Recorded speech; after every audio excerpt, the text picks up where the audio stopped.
Eres un completo inútil, Santiago. Mi hija se merece algo mejor. Mi nombre es Santiago Muñoz y tengo 37 años. He pasado los últimos 12 años construyendo una firma de inversiones privadas en Madrid, realizando movimientos financieros que la mayoría de la gente nunca llega a ver.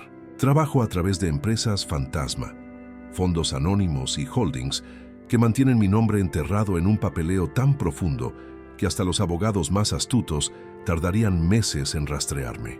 Así es como me gusta. Limpio, invisible, poderoso. Pero ahora de pie en la cocina de mi suegro, viéndolo agitar su taza de café como si dirigiera una orquesta de insultos, me sentía de todo menos poderoso. El olor intenso del café recién hecho, mezclado con el perfume caro de la cocina de diseño, me revolvía el estómago. La luz de la mañana entraba por los enormes ventanales, reflejándose en el mármol italiano de la encimera y cegándome ligeramente cuando intentaba mirarlo.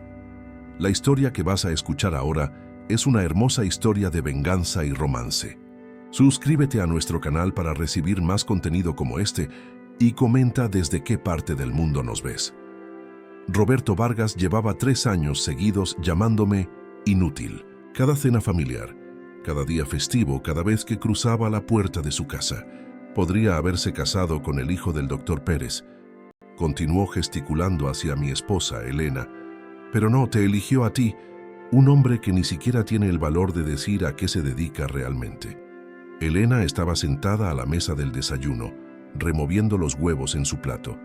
Nunca levantaba la vista, nunca decía una palabra, simplemente seguía removiendo esos malditos huevos como si contuvieran la respuesta a todo lo que iba mal en nuestro matrimonio. Podía sentir el peso de su silencio más que las palabras de su padre. Santiago trabaja en finanzas, papá, murmuró finalmente, sin mirarme a los ojos. Su voz sonó débil, casi inaudible, y eso dolió más que cualquier insulto de Roberto. ¿Finanzas?, resopló Roberto. ¿Sabes lo que significa eso? Nada. Podría estar vendiendo seguros por ahí, por lo que sabemos, o gestionando la jubilación de algún anciano en una oficina de esquina en un centro comercial de barrio. Lo observé caminar de un lado a otro alrededor de la isla de granito de la cocina, su rostro enrojeciendo con cada vuelta. Este era Roberto Vargas, fundador y director ejecutivo de Nexora Biotech, una empresa de biotecnología en apuros que no había generado beneficios reales en 4 años. Había heredado dinero del negocio de construcción de su padre y creía que eso lo convertía en una especie de genio financiero. Lo que Roberto no sabía era que yo llevaba 8 meses siguiendo los estados financieros de su empresa. Nexora Biotech se estaba desangrando, quemando lo poco que quedaba de su financiación de capital riesgo. Necesitaban un milagro. Ya necesitaban exactamente el tipo de inversor anónimo en el que yo me especializaba. «Te quedas ahí sentado como un pasmarote», dijo Roberto, apuntándome al pecho con el dedo. «Un hombre de verdad se impone. Un hombre de verdad se defiende». Asentí lentamente, sintiendo cómo se aceleraba mi pulso, pero manteniendo la voz calmada. «Tiene razón, señor Vargas». La cocina quedó en silencio. Elena finalmente levantó la vista de su plato, con la confusión pintada en su rostro. Incluso Roberto pareció sorprendido por mi respuesta. Pude ver por el rabillo del ojo a la empleada del hogar, congelada en la puerta de la despensa, fingiendo no estar escuchando. «Tengo razón», dijo con la voz ahora incierta. «Desde luego», dije levantándome y cogiendo mi chaqueta de cuero del respaldo de la silla. El cuero estaba frío al tacto, y esa sensación extrañamente me calmó. Elena de verdad se merece algo mejor. Caminé hacia la puerta principal, sintiendo sus ojos en mi espalda. El pasillo parecía más largo de lo normal, cada paso resonando en el suelo de madera encerada. Cuando alcancé el pomo, oí la silla de Elena arrastrarse por el suelo. «Santiago, espera». Pero yo ya estaba fuera, respirando el aire frío de noviembre en Madrid, con ese olor característico a humedad y al asfalto mojado de la ciudad, sabiendo que todo estaba a punto de cambiar. La puerta automática de la casa se cerró detrás de mí con un clic metálico que sonó como un punto y final. Conocí a Elena hace 5 años en una conferencia en Salamanca. Ella estaba presentando una investigación sobre aplicaciones de terapia génica, brillante y apasionada por su trabajo en una pequeña empresa de biotecnología. Yo estaba allí porque consideraba invertir en el sector de la tecnología médica. El auditorio estaba abarrotado, pero cuando ella empezó a hablar, parecía que solo existíamos nosotros dos en aquel espacio. Lo que no esperaba era enamorarme de la ponente. Nuestra relación avanzó rápido, demasiado rápido probablemente. En 18 meses, estábamos casados en una ceremonia íntima de la que su padre se quejó durante semanas. Quería algo más grande, más caro, algo que impresionara a sus amigos del club de golf. Pero Elena y yo preferíamos las cosas sencillas, o eso creía yo. El problema empezó durante nuestra primera Navidad como pareja. Roberto había bebido demasiado vino y comenzó a interrogarme sobre mi trabajo. Le di las mismas respuestas vagas que a todo el mundo. Inversiones privadas, gestión de carteras, consultoría para grandes patrimonios. Todo técnicamente cierto, pero omitiendo el detalle crucial de que yo era el gran patrimonio. Mi empresa, Ámbar Inversiones, gestionaba más de 30 millones de euros en activos. Nos especializábamos en inversiones en fase inicial en empresas de tecnología y medicina, el tipo de negocio que exigía discreción y anonimato. Había construido mi reputación manteniéndome invisible, dejando que otros se llevaran el mérito mientras yo recogía silenciosamente unos beneficios con los que la mayoría de los inversores solo podían soñar. Pero Roberto interpretó mi discreción como debilidad. Empezó a hacer comentarios sobre mi trabajo misterioso y cómo un hombre de verdad sería más transparente sobre su carrera. Elena cambiaba de tema o se reía, pero nunca le pedía que parara. Nunca me defendió. Los ataques verbales se intensificaron en los meses siguientes. Roberto hacía comentarios sarcásticos sobre mi ropa, mi coche, mi falta de ambición. Me comparaba con otros hombres de su círculo social, médicos y abogados de éxito que conducían coches caros y hablaban a gritos de sus logros. Yo conducía un discreto Seat León gris que no llamaba la atención. Para Roberto, eso era una señal de fracaso. Lo que empeoraba todo era ver a Elena encogerse durante estas confrontaciones. La científica segura de sí misma con la que me casé se volvía silenciosa y se disculpaba constantemente por el comportamiento de su padre. Me apartaba después de cenas particularmente brutales y susurraba disculpas, prometiendo que mejoraría, pero nunca lo confrontaba directamente. Nunca le ponía fin. Hace 3 meses descubrí algo que lo cambió todo. Mientras investigaba posibles inversiones, me topé con los documentos de financiación de Nexora Biotech. La empresa estaba en serios problemas, quemando dinero más rápido de lo que podían conseguir. Se habían acercado a docenas de empresas de capital riesgo, pero la relación entre deuda e ingresos asustaba a los inversores más serios. Fue entonces cuando me di cuenta de que tenía que tomar una decisión. Podía ayudar a salvar la empresa de Roberto a través de una inversión anónima, o podía dejar que quebrara. El empresario que hay en mí veía el potencial de beneficio. El yerno que hay en mí veía algo completamente diferente. Comencé el proceso de diligencia, manteniendo mi identidad enterrada bajo capas de estructura corporativa. Roberto nunca sabría que su salvación estaba sentada en su mesa, escuchando sus insultos, viendo a su hija permanecer en silencio. Las reuniones con los abogados de Nexora se llevaban a cabo a través de intermediarios. Mi nombre nunca aparecía en ningún documento. Yo era solo un fondo de inversión con sede en las Islas Caimán, con interés en la biotecnología española. El punto de ruptura llegó hace 3 semanas durante la cena de cumpleaños de Elena. Estábamos en casa de Roberto y había invitado a su cuñado, Carlos, un cirujano cardíaco, al que le encantaba hablar de su casa de vacaciones en Baqueira Beret. La mesa estaba llena, decorada con caros arreglos florales que desprendían un perfume empalagoso. Carlos acaba de comprar un barco nuevo, anunció Roberto mientras Elena cortaba la tarta. Una lancha de 12 metros. Costó más de lo que la mayoría de la gente gana en 5 años. Carlos se rió y me dio una palmada en el hombro que fue demasiado fuerte para ser amistosa. ¿Y tú, Santiago? ¿Alguna compra grande últimamente? ¿Coche nuevo? ¿Alguna propiedad para invertir? Debería haberlo previsto. Los ojos de Roberto se iluminaron con ese brillo familiar que significaba que estaba a punto de lanzarse a matar. «Santiago no hace ese tipo de compras», dijo Roberto, con la voz goteando falsa simpatía. «Él es más del tipo práctico, ¿verdad, Santiago?» Elena me apretó la mano por debajo de la mesa, una advertencia para que mantuviera la calma. Sentí sus dedos temblorosos y fríos. Pero Roberto no había terminado.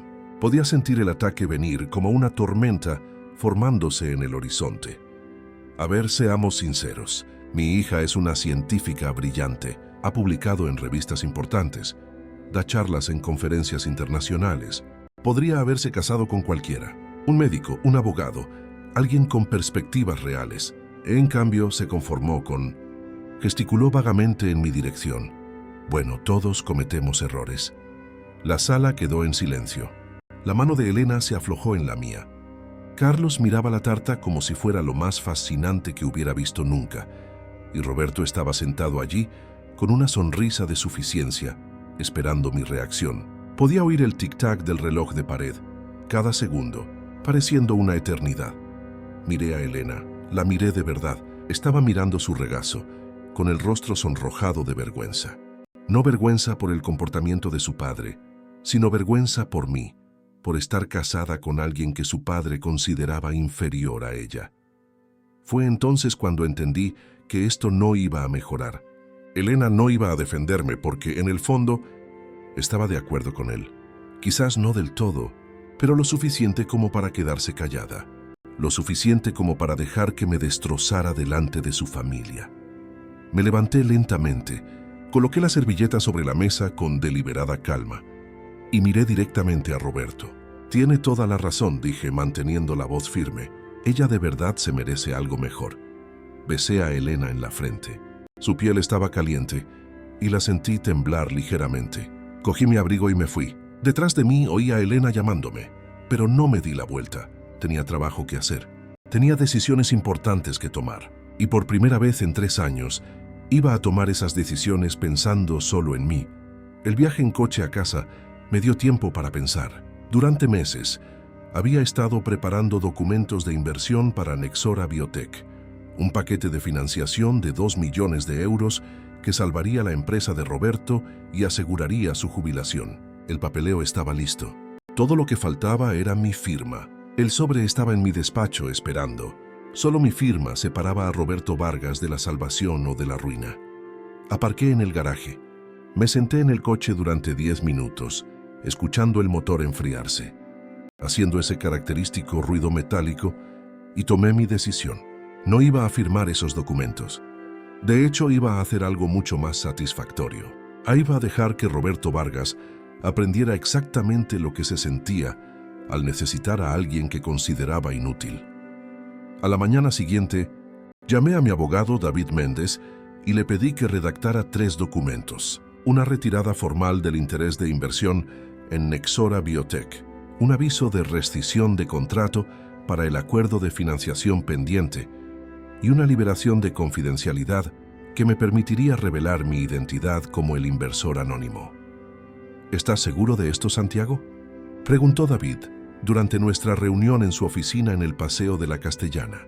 El café que la secretaria había servido se enfriaba en la mesa entre nosotros. Has pasado meses analizándolo.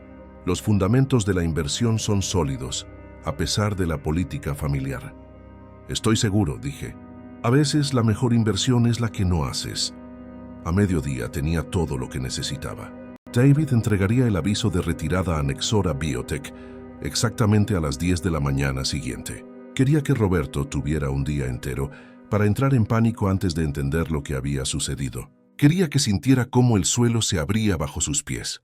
Quería que supiera lo que era perderlo todo. Esa noche, Elena llegó a casa sobre las 8. Se había estado quedando en casa de su hermana desde la cena de cumpleaños, y por su postura, se notaba que había estado llorando. Tenía los ojos hinchados, la voz ronca.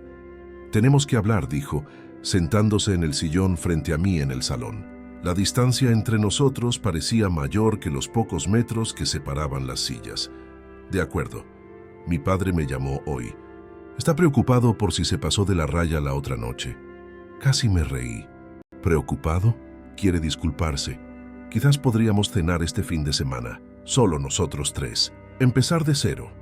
Estudié su rostro buscando cualquier señal de que entendiera lo que realmente había sucedido. Pero Elena todavía pensaba que esto era sobre sentimientos heridos y orgullo dañado. No tenía ni idea de que su padre acababa de insultar a la única persona que podía salvar su empresa. Elena, dije con cuidado, ¿desde cuándo te avergüenzas de mí? La pregunta la tomó por sorpresa. ¿Qué? No me avergüenzo. Nunca, ni una sola vez le has dicho a tu padre que deje de insultarme. Ni una vez en 3 años, no lo dice en serio. Solo es demasiado protector. Me llamó completo inútil delante de toda tu familia. No dijiste nada. Los ojos de Elena se llenaron de lágrimas. No sabía qué decir. Se pone tan furioso cuando la gente lo confronta. Así que elegiste su comodidad por encima de mi dignidad. Eso no es justo, pero era justo, y ambos lo sabíamos. Elena había tomado su decisión hacía mucho tiempo. Cada vez que se quedaba en silencio, cada vez que se disculpaba por su comportamiento, estaba eligiendo a su padre por encima de su marido. Y yo finalmente me había cansado de ser la segunda opción. Te quiero, dijo, lo que de alguna manera lo empeoró todo. Sé que me quieres, pero el amor no es suficiente cuando no luchas por él. Se fue 1 hora después y supe que no volvería. No de verdad.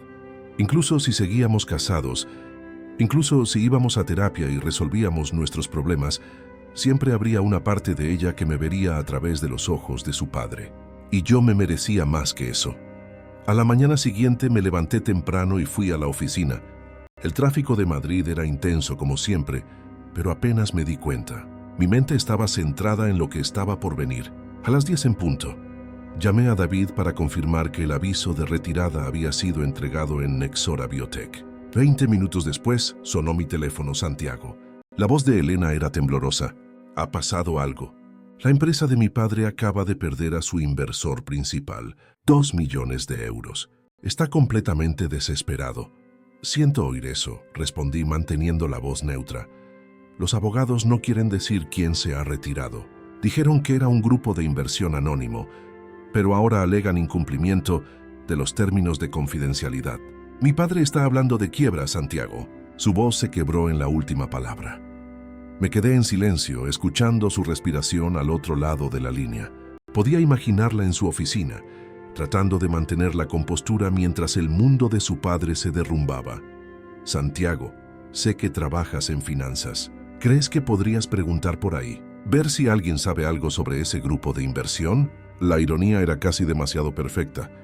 Me estaba pidiendo que ayudara a encontrar al inversor que podría salvar a su padre, sin saber que estaba hablando con él, sin saber que la salvación que buscaba estaba al otro lado de la línea, negando la ayuda. Veré qué puedo hacer, dije. Después de colgar, redacté 2 mensajes de texto y los programé para ser enviados a la mañana siguiente. El primero iría a Elena, el segundo iría a Roberto. Ambos llegarían exactamente a las 10 de la mañana, junto con un tercer mensaje de David Méndez. Para mañana por la tarde, todo el mundo sabría exactamente con quién estaban tratando. Y Roberto Vargas finalmente entendería que el inútil sentado en su mesa tenía más poder del que jamás podría imaginar. El día de la verdad llegó con un cielo gris típico de Madrid. Me desperté a las 6 de la mañana incapaz de dormir más. Tomé una ducha larga y caliente, me vestí con esmero, eligiendo un traje italiano que costaba más que el coche que conducía. Por primera vez en años, quería que vieran quién era yo realmente. La venganza tiene su precio, y estaba dispuesto a pagarlo, pero no con dinero, con la verdad. Esa tarde en la oficina fue la más larga de mi vida. Cada minuto se arrastraba como 1 hora. Revisé los archivos de Nexora Biotech una vez más, no porque lo necesitara, sino porque necesitaba estar absolutamente seguro de que estaba haciendo lo correcto. Los números no mentían. Roberto había destrozado una empresa prometedora por pura arrogancia. Había despedido a científicos talentosos, incluida su propia hija, porque su ego no soportaba que lo contradijeran. A las 9:30 de la noche, llamé a Patricia Álvarez, ex colega de Elena en Nexora. Patricia y yo nos habíamos conocido en varias conferencias del sector, y ella siempre había sido franca, sobre los desafíos de trabajar en biotecnología. Más importante aún, había sido testigo presencial de la forma en que Roberto trataba a su equipo. Patricia, soy Santiago Muñoz, el marido de Elena. Espero no molestar. ¿Santiago? Claro que no. ¿Cómo está Elena? Está bien. En realidad te llamo por otra cosa. Estoy investigando a Nexora Biotech para una posible inversión y quería tu perspectiva sobre sus capacidades de investigación. Patricia se quedó en silencio por un momento. El sonido de su respiración por el teléfono parecía demasiado fuerte en el silencio de mi oficina. Santiago, ¿puedo hablar con franqueza? Por favor. Roberto Vargas es un desastre andante. Científicos brillantes. Una base de investigación sólida. Pero el hombre no tiene ni la más mínima idea de cómo dirigir una empresa de biotecnología. Trata al equipo de investigación como si fueran obreros de fábrica y toma decisiones basadas en el ego en lugar de en datos científicos. ¿Puedes darme un ejemplo? El lanzamiento de la neurotrofina. Teníamos 6 meses de datos de pruebas que mostraban que el compuesto no era lo suficientemente estable para ensayos clínicos. Elena escribió un análisis de 20 páginas explicando exactamente por qué iba a fallar. Roberto lo ignoró, forzó el lanzamiento y perdió casi 400.000 euros cuando la AEMPES rechazó la solicitud. ¿Qué le pasó a Elena después de eso? Roberto le echó la culpa del fracaso. Dijo que estaba siendo negativa y poco comprometida con el éxito de la empresa. Hizo que su ambiente de trabajo fuera tan tóxico que tuvo que irse. Sinceramente, me partió el corazón. Elena es una de las investigadoras más talentosas con las que he trabajado. Tenía un futuro brillante en Nexora. Podría haber sido directora de investigación en unos años. Roberto lo destruyó porque no podía admitir que estaba equivocado. ¿Y los otros científicos que fueron despedidos? 3 personas perdieron su trabajo en esa época, todos los que nos habíamos opuesto al lanzamiento. Roberto quiso dar un ejemplo, demostrar que cuestionarlo tenía consecuencias. 2 de ellos se fueron de España por completo. Se fueron a trabajar a startups en Boston. Desperdició un talento increíble porque su ego no le permitía aceptar críticas constructivas. Después de colgar, me quedé en la oficina hasta casi la medianoche, pensando en todo lo que Patricia me había contado. La vista desde mi ventana mostraba Madrid iluminado, millones de luces parpadeando en la oscuridad. Cada luz representaba una persona, una historia, una vida. Y ahí estaba yo, a punto de cambiar drásticamente al menos 3 vidas. Roberto no solo me había insultado en cenas familiares, había destruido la carrera de Elena, porque ella tuvo el valor de decir la verdad sobre sus malas decisiones. La inversión de 2 millones que había preparado no solo estaba salvando su empresa, estaba recompensando años de arrogancia y mal juicio. Estaba validando su creencia de que siempre tenía razón, incluso cuando estaba catastróficamente equivocado. Más importante aún, significaría que Elena nunca tendría que elegir entre su padre y su marido. Podría mantener ambas relaciones intactas, sin confrontar nunca el hecho de que se había quedado callada mientras él me destrozaba. Pero ahora iba a tener que elegir, y basándome en todo lo que había aprendido sobre Roberto Vargas, tenía la sensación de que ya sabía qué elección haría. Llegué a casa después de la 1 de la mañana. La casa estaba oscura y demasiado silenciosa. Subí a la habitación que había sido nuestra y miré la cama vacía. Recordé la primera noche que Elena pasó allí, justo después de la boda. Se había reído al ver que había puesto flores en cada habitación, pétalos de rosa, violetas, girasoles. «Sabes que eres un poco cursi», había dicho, pero estaba sonriendo. ¿A dónde se había ido esa Elena? ¿Cuándo había empezado a verme a través de los ojos de su padre en lugar de los suyos propios? A las 6 de la mañana ya estaba despierto de nuevo. Tomé café solo, fuerte, y revisé los mensajes programados una última vez. El primer mensaje para Elena era simple y directo. El segundo para Roberto era aún más corto.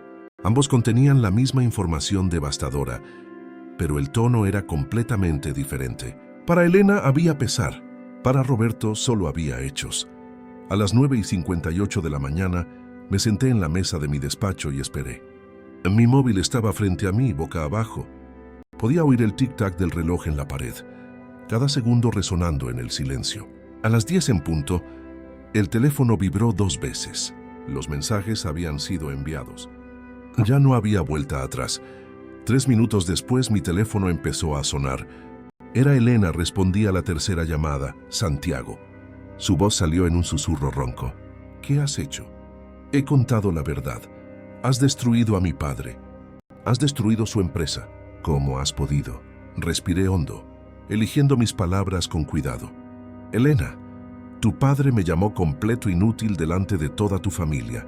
Me trató como menos que nada durante 3 años. Y tú nunca, ni una sola vez me defendiste. ¿Así que esto es venganza? ¿Eres tan mezquino? La palabra mezquino resonó en mi cabeza. Mezquino, como si defender mi dignidad fuera algo insignificante. Como si exigir un respeto básico fuera una pequeñez. No es venganza, Elena, es una consecuencia. Tu padre ha pasado años tratando a la gente como basura, a los científicos que trabajan para él, a ti, a mí. Ha llegado el momento de que aprenda que las acciones tienen consecuencias. La oí sollozar al otro lado de la línea. Santiago, por favor, podemos arreglar esto. Hablaré con él. Haré que se disculpe de verdad. Haré que cambie. Tuviste 3 años para hacerlo. 3 años de escenas humillantes, de comentarios crueles, de ser tratado como un inferior. Y te quedaste callada. Así que no, Elena, no podemos arreglar esto. Porque el problema no es solo tu padre. Eres tú también, me colgó. 5 minutos después, mi teléfono volvió a sonar. Esta vez era Roberto. Y estaba gritando incluso antes de que yo dijera hola. Hijo de puta. ¿Crees que esto es gracioso? ¿Crees que puedes destruir mi empresa porque herí tus putos sentimientos? Señor Vargas, creo que no ha entendido la situación. No has entendido nada. Elena me lo ha contado todo. Tú eres el inversor. Tú eres el que se ha retirado. Eso es correcto. 23 personas trabajan para mí, Santiago. 23 familias dependen de esta empresa. ¿Estás dispuesto a destruirlas a todas porque dije un par de cosas que no te gustaron? En realidad, señor Vargas, estoy dispuesto a dejar que su empresa tenga éxito o fracase por sus propios méritos, sin que mi dinero la sostenga. Teníamos un acuerdo. Teníamos un acuerdo preliminar que decidí no firmar. No se ha infringido ninguna ley. No se ha violado ningún contrato. Mis abogados lo dejaron muy claro en la documentación. Roberto se quedó en silencio por un momento. Cuando volvió a hablar, su voz era diferente, más pequeña. Tenía un tono de desesperación que nunca había oído antes y por un instante casi sentí lástima. ¿Qué quieres? Nada, señor Vargas. No quiero nada de usted. Tiene que haber algo. Dinero, una disculpa formal. ¿Qué? Quiero que entienda lo que es necesitar a alguien a quien considera inútil. Quiero que sepa lo que es ser menospreciado por alguien que tiene su futuro en sus manos. Quiero que sienta exactamente lo que me hizo sentir durante 3 años. Colgué y apagué el teléfono por completo. Necesitaba silencio. Necesitaba tiempo para procesar lo que acababa de hacer. Porque a pesar de toda la justificación, a pesar de toda la ira acumulada, una parte de mí sabía que acababa de cruzar una línea. Había usado mi poder financiero como un arma. Me había convertido exactamente en el tipo de persona que siempre desprecié en el mundo de los negocios. Pero entonces recordé la cara de Elena en esa cena de cumpleaños, la vergüenza en su rostro. No vergüenza por el comportamiento de su padre, sino vergüenza de mí. Y la culpa desapareció. Los días siguientes fueron una nebulosa. Elena no volvió a casa. Roberto llamó 17 veces más, pero no respondí. Mis abogados se encargaron de toda la comunicación formal. Nexora Biotech estaba oficialmente sin su inversor principal, y la noticia se extendió por la comunidad de biotecnología como la pólvora. Otros 2 inversores que estaban considerando entrar en la empresa se asustaron con la situación y se echaron para atrás. La relación deuda-ingresos de Nexora era peor de lo que la mayoría sabía, y cuando un inversor anónimo tan grande como yo se retiraba, eso levantaba enormes señales de alerta. ¿Por qué se fue? ¿Qué vio en los libros que nosotros no estamos viendo? La especulación era inevitable y destructiva. Una semana después, recibí los papeles del divorcio.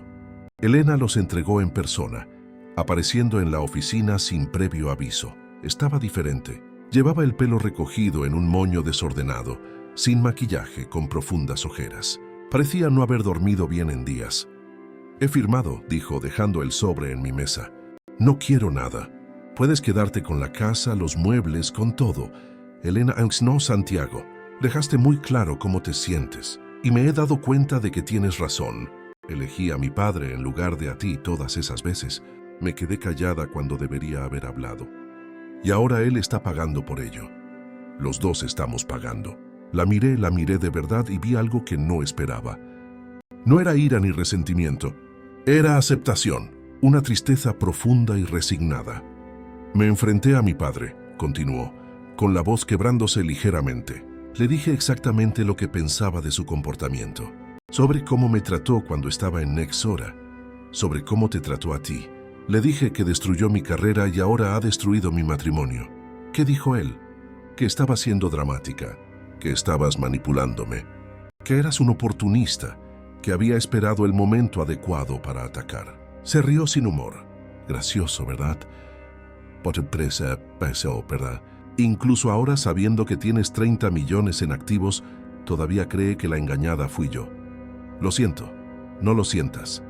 Tenías razón sobre él, y también tenías razón sobre mí. No tuve el valor de defenderte, no tuve el valor de enfrentarme a él, y ahora todos estamos pagando el precio de mi cobardía. Elena salió de la oficina y no corrí tras ella. No porque no me importara, sino porque sabía que no había nada que pudiera decir que cambiara algo. Algunos daños son permanentes. Algunas relaciones no sobreviven a la verdad. En las semanas siguientes, observé desde la distancia cómo se desmoronaba el imperio de Roberto Vargas. Nexora Biotech hizo una serie de despidos. 8 empleados al principio, luego 5 más. El laboratorio secundario en Salamanca fue cerrado. Los periódicos económicos comenzaron a cubrir la historia, centrándose en la misteriosa retirada del inversor principal. Un artículo particularmente detallado en Expansión citó a varios exempleados que pintaron un cuadro de una empresa que luchaba con problemas de liderazgo y malas decisiones estratégicas. Roberto se negó a hacer comentarios, pero el daño estaba hecho. Su reputación en el sector estaba destruida. Nadie quería invertir en una empresa dirigida por alguien conocido por ignorar consejos científicos y maltratar a empleados talentosos. 3 meses después del enfrentamiento final, Roberto puso a la venta la mansión de La Moraleja. La propiedad de 3 millones de euros de la que tanto se enorgullecía, con piscina climatizada y pista de tenis, ahora tenía un cartel de «Se vende» en el frente. Estaba liquidando todo lo que podía para mantener a Nexora con vida unos meses más. La casa de vacaciones en Baqueira Beret se vendió por debajo del precio de mercado. El Mercedes que conducía fue reemplazado por un Corolla de segunda mano. Incluso la membresía del club de golf fue cancelada. Roberto Vargas estaba experimentando la caída que yo había orquestado, cayendo del pedestal que él mismo había construido con dinero heredado y arrogancia inflada. Un día, unos meses después, pasé con el coche por su casa por casualidad. No lo planeé, pero el destino tiene un peculiar sentido del humor. Lo vi en el jardín delantero, agachado arrancando malas hierbas de un macizo de flores. Llevaba una camiseta vieja con manchas y unos pantalones cortos descoloridos. Ya no había jardinero, no había empleada, no había chofer. Era solo él, sudoroso y cansado, luchando contra las malas hierbas en un jardín que solía ser impecable. Levantó la vista cuando mi coche pasó y nuestras miradas se encontraron por un segundo. No había ira en esa mirada, ni orgullo, solo cansancio. Un profundo y penetrante cansancio de un hombre que finalmente entendió que sus acciones tenían consecuencias. Y luego volvió a arrancar las malas hierbas, como si yo no existiera, como si nada de eso importara más.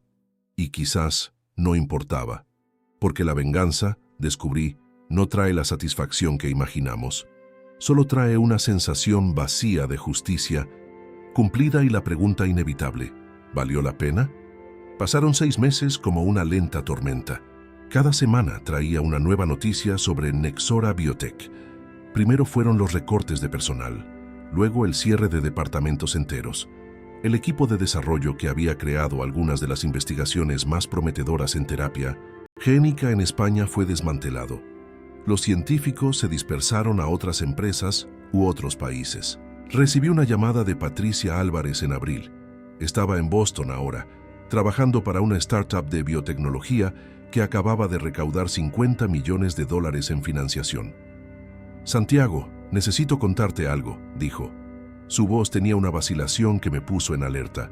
Nexora va a declararse en quiebra. Es oficial. Los abogados lo anunciarán la semana que viene. Me quedé en silencio, procesando la información. Una parte de mí sabía que esto iba a llegar. Los números no mentían.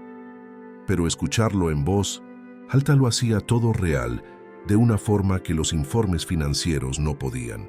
¿Cómo está Roberto?, pregunté, sorprendiéndome a mí mismo al importarme. Patricia suspiró.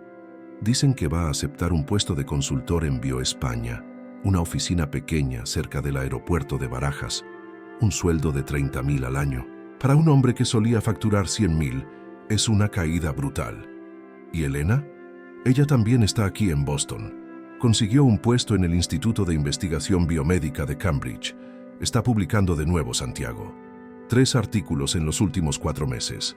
Ha encontrado su voz en la ciencia, aunque no la encontrara en vuestro matrimonio. Después de colgar, me quedé mirando por la ventana de mi oficina durante horas.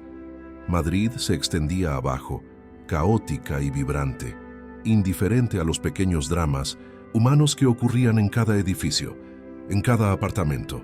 ¿Cuántas otras historias como la mía se estaban desarrollando en ese mismo momento? ¿Cuántas otras personas estaban eligiendo entre el orgullo y el perdón, entre la venganza y la compasión?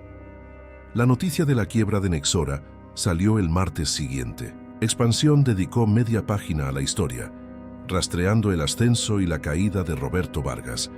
El artículo mencionaba al misterioso inversor que se había retirado, pero mi nombre permaneció protegido por capas de estructura corporativa. Solo un puñado de personas sabía toda la verdad. Y yo lo prefería así. Lo que el artículo no mencionaba eran las 23 familias afectadas, los técnicos de laboratorio que perdieron sus empleos, los científicos que tuvieron que abandonar años de investigación, la recepcionista que llevaba 12 años trabajando allí y ahora tenía que empezar de cero a los 54 años. Eran daños colaterales en mi guerra personal contra Roberto Vargas. Esa conciencia me atormentaba por las noches.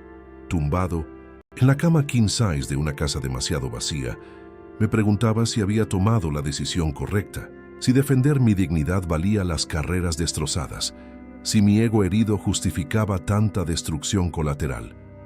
La respuesta nunca llegaba, solo el silencio de la madrugada y el sonido lejano del tráfico de Madrid. En junio, tomé una decisión. Vendí la casa de La Moraleja. Ya no podía quedarme allí, rodeado de recuerdos de un matrimonio que había fracasado, de una vida que ya no existía. Cada habitación tenía un recuerdo. La cocina donde Elena hacía tortitas los domingos. El salón donde veíamos películas acurrucados en el sofá. La habitación donde habíamos planeado un futuro que nunca llegó. Me mudé a Valencia, donde abrí una nueva oficina para Ámbar Inversiones. La ciudad era diferente a Madrid, más tranquila, más organizada, menos caótica. Exactamente lo que necesitaba. El Levante español tenía una comunidad empresarial en crecimiento, startups tecnológicas prometedoras y suficiente distancia de los recuerdos que me atormentaban. El primer mes en Valencia fue extraño. No conocía a nadie. No tenía historia allí. Era una página en blanco, y eso era a la vez liberador y solitario. Alquilé un apartamento en el Ensanche, pequeño y moderno, con vistas a los jardines del Turia. Pasaba las mañanas corriendo alrededor del antiguo cauce del río, observando a las familias hacer picnic, a las parejas pasear de la mano, a los niños alimentar a los patos. Lentamente comencé a reconstruir. Nuevas inversiones, nuevos proyectos, nuevas conexiones. Conocí a un grupo de jóvenes emprendedores que desarrollaban una plataforma de telemedicina con un potencial real. Invertí 200.000 euros y me convertí en consejero. Esta vez no permanecí anónimo. Puse mi nombre, mi cara, mi reputación detrás del proyecto. Fue liberador no esconderse más. Descubrí que había pasado tanto tiempo protegiendo mi anonimato que había olvidado cómo era simplemente ser yo mismo, públicamente, sin capas de protección corporativa. Un día de septiembre, mientras tomaba un café en una panadería de El Ensanche, vi entrar a un hombre que me resultaba familiar. Tardé unos segundos en reconocerlo. Era Carlos, el cuñado de Roberto, el cirujano cardíaco que había estado en esa desastrosa cena de cumpleaños. Me vio al mismo tiempo, y por un momento nuestras miradas se cruzaron. Vi el reconocimiento en su rostro, luego la incomodidad.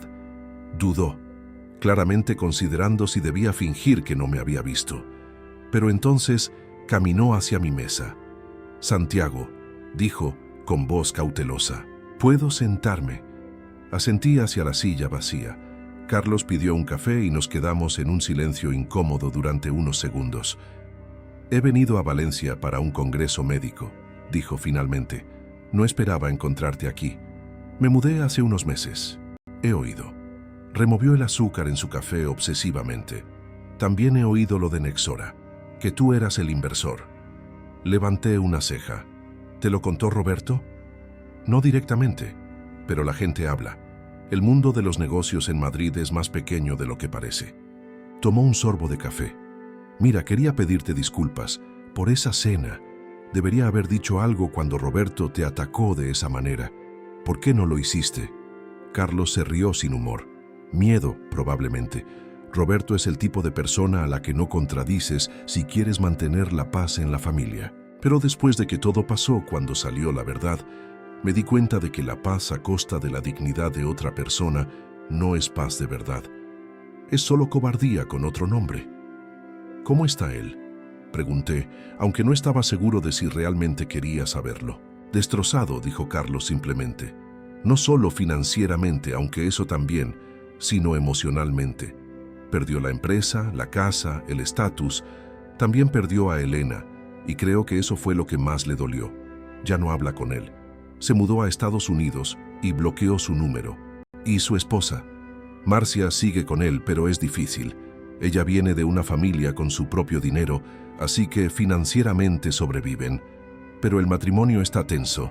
Ella le culpa por haberlo perdido todo. Dice que si no hubiera sido tan arrogante, tan ciego, nada de esto habría pasado». Me quedé en silencio, asimilando la información. Una parte de mí sentía una sombría satisfacción. Roberto estaba experimentando exactamente lo que se merecía, pero otra parte, más pequeña y silenciosa, sentía algo parecido a la lástima. «¿Crees que fui demasiado lejos?», pregunté. Carlos pensó por un largo momento. «Sinceramente, creo que Roberto necesitaba aprender esa lección, pero las 23 personas que perdieron sus trabajos en Nexora probablemente no merecían estar en medio de eso. Ni Elena, que perdió tanto a su padre como a su marido. Tenía razón, por supuesto. La venganza nunca es quirúrgica. Siempre hay daños colaterales, siempre hay inocentes atrapados en el fuego cruzado». «¿Mantienes contacto con Elena?», pregunté. «Un poco. Está bien, Santiago. Realmente bien, de hecho. Está centrada en su trabajo, publicando investigaciones innovadoras. También ha conocido a alguien, un profesor del MIT. Parece feliz. La noticia debería haberme entristecido, pero extrañamente me trajo alivio. Elena estaba siguiendo adelante. Estaba construyendo la vida que debería haber tenido desde el principio, libre tanto de su padre controlador como del marido que había usado el poder financiero como un arma. «Me alegro por ella», dije, y me di cuenta de que era verdad. Carlos terminó su café y se levantó. «Cuídate, Santiago, y por si sirve de algo, creo que te merecías respeto. La forma en que lo conseguiste fue cuestionable, pero el hecho de que te lo merecías nunca lo fue». Después de que se fue, me quedé sentado en la panadería una hora más, observando a la gente pasar por la calle. Valencia estaba soleada, el tipo de día de primavera perfecto que te hace olvidar que el invierno existió. Y me di cuenta de algo importante. La venganza me había dado justicia, pero no me había dado paz. Roberto estaba pagando por sus errores, pero yo también estaba pagando. Con culpa, con noches de insomnio, con la conciencia de que había usado mi poder de una manera que nunca había pretendido usar. Cogí el teléfono y llamé a David, mi abogado. David, necesito que investigues algo para mí. Los empleados que fueron despedidos de Nexora. Quiero una lista completa con información de contacto. ¿Para qué? Voy a crear un fondo de compensación. 100.000 euros divididos entre ellos, según el tiempo de servicio y la necesidad financiera. Anónimo. Santiago, eso no va a deshacer lo que pasó. Lo sé, pero ayudará a las personas que no merecían salir heridas en el proceso. 2 semanas después, el fondo estaba establecido. Cada ex empleado de Nexora recibió un cheque con una carta explicando que era una compensación de un inversor anónimo que reconocía el impacto de los cambios en la empresa. No era mucho, pero era algo. Un pequeño paso hacia la reparación de los daños colaterales de mi guerra personal. La respuesta fue inmediata y emotiva. Recibí cartas a través de los abogados, mensajes de agradecimiento, historias de cómo el dinero había ayudado. Una técnica de laboratorio lo usó para pagar la matrícula escolar de su hijo. Un científico junior lo usó para mudarse a un nuevo trabajo en Sevilla. Cada historia me recordaba que las acciones tienen ondas, tocando vidas que nunca imaginamos afectar. En diciembre, un año después del enfrentamiento final con Roberto, recibí una carta inesperada. Era de Elena, enviada desde su dirección en Boston. Mi mano tembló ligeramente cuando abrí el sobre. La carta era corta, escrita a mano con la caligrafía delicada que conocía tan bien. Santiago, he oído sobre el fondo que creaste para los empleados de Nexora. Fue un gesto amable por tu parte. Más que amable, fue lo correcto. He pasado todo este año pensando en todo lo que pasó, en las decisiones que tomé, en las palabras que no dije, en el matrimonio que perdimos. Y finalmente he entendido algo importante. Tenías razón. Elegí a mi padre en lugar de a ti tantas veces que al final ya no había matrimonio que salvar. Y cuando retiraste la inversión, no fue crueldad. Fuiste tú defendiéndote finalmente de la única manera que sabías. Mi padre me llamó la semana pasada. Por primera vez en meses respondí. Lloró Santiago.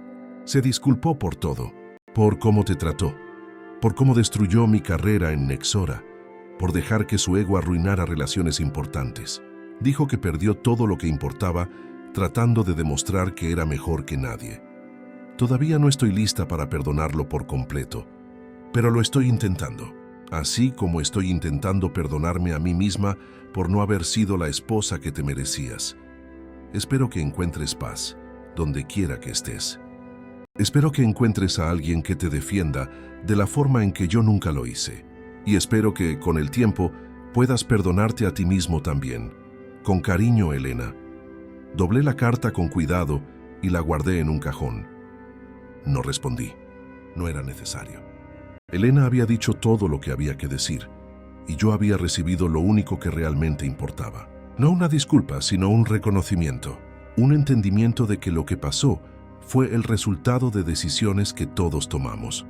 Roberto Vargas aprendió lo que significaba ser descartado, ignorado y considerado inútil por personas que tenían su futuro en sus manos. Descubrió que el respeto no era algo que podías exigir o heredar. Era algo que te ganabas a través de la forma en que tratabas a los demás, especialmente cuando creías que no podían defenderse. Y yo también aprendí algo. Aprendí que la venganza, por muy justificada que parezca, siempre conlleva un peso.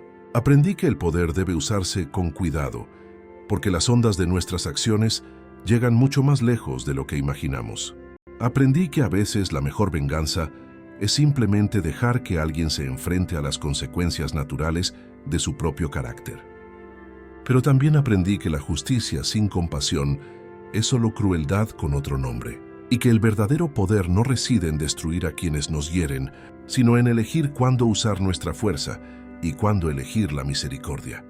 Hoy, 3 años después, dirijo una exitosa firma de inversiones en Valencia. Mi nombre está en los negocios que hago. Ya no me escondo. Y cuando considero nuevas inversiones, siempre me pregunto no solo si serán rentables, sino si serán correctas. A veces todavía pienso en Roberto, trabajando en su oficina, cerca del aeropuerto, un hombre que lo tuvo todo y lo perdió por no ser capaz de ver el valor en las personas que lo rodeaban. Y a veces pienso en Elena, brillando en Boston, finalmente libre para ser la científica extraordinaria que siempre fue. En cuanto a mí, aprendí que la persona más inútil de la sala a menudo resulta ser la que tiene todo el poder. Pero también aprendí que tener poder no significa que debas usarlo. A veces la verdadera fuerza reside en saber cuándo mantener la espada envainada, incluso cuando tienes todo el derecho a desenvainarla. La vida sigue. Los negocios crecen. Las heridas cicatrizan, dejando cicatrices que nos recuerdan quiénes fuimos y en quiénes elegimos convertirnos. Y al final, descubrí que la venganza nunca trae la paz que prometió. Pero la responsabilidad, hacer lo correcto incluso cuando es difícil y elegir la compasión incluso cuando la ira estaría justificada, esas cosas traen algo mucho más valioso. Traen la capacidad de mirarte al espejo y reconocer a la persona que te devuelve la mirada. Y eso, me di cuenta, siempre ha valido más que cualquier venganza.